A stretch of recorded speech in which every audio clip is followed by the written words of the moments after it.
The BRIC countries, which include Brazil, Russia, India and China, have been listed among those posing a threat to the US national security, along with terrorism, cyber attacks and the nuclear programs of Iran and North Korea. Secretary of Defense Leon Panetta urged Washington to protect the planet against those countries' attempts to ruin global stability. The Voice of Russia's Igor Levkov reports.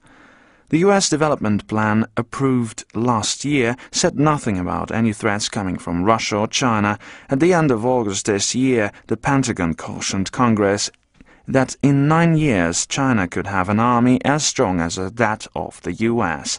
China's hefty investment in its military-industrial complex will enable it to build a military potential that could break the balance of strength in the region, reports from the Pentagon said. As for Russia, the Pentagon did not have to specify why it posed a threat, because Russia is the world's only country whose strategic nuclear potential is comparable to that of the US. The recent data reveal, however, that the US tops the list of countries with high military expenditures. The Pentagon's injections in the military-industrial complex accounted for 40% of the total defense spending of the other countries last year. Russia is second on the list and China is third. Since investment in new weapons requires funding, the American concern can also be attributed to the economic might of the BRIC group, which is now BRCIS after it was joined by South Africa. BRIC countries demonstrated rapid economic growth in the heat of the financial crisis. But for the fact that Leon Panetta is not the only top US official to have recently made this kind of statement, his reports could be seen as yet another move from Washington's hawks. The more so since the US and Russia relations have been characterized as a reset, and the two countries have moved away from the Cold War rhetoric. However, Secretary of State Hillary Clinton said a few days ago that the US is the leader and other countries are followers.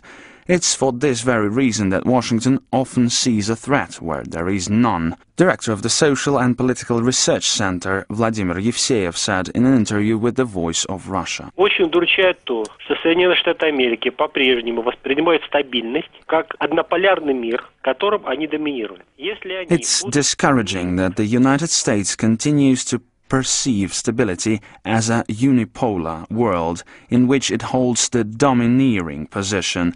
If you feel a leader, there will always be someone who you think is challenging you. In the meantime, there is a large number of real threats which need to be addressed by joint effort, said Vladimir Yevseev.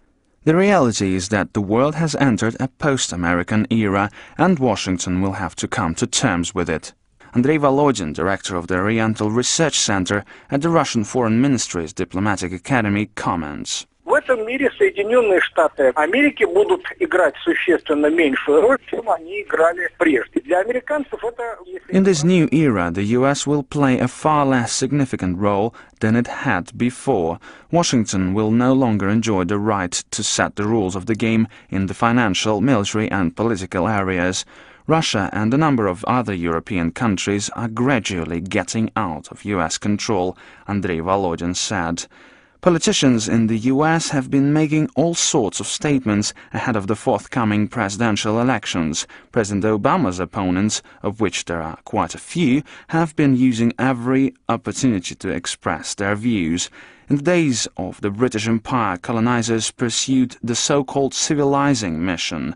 Later on, this mission was renamed into democratization, but as it happens, there is a variety of civilizations across the globe, and they supplement each other fairly well, if not disturbed.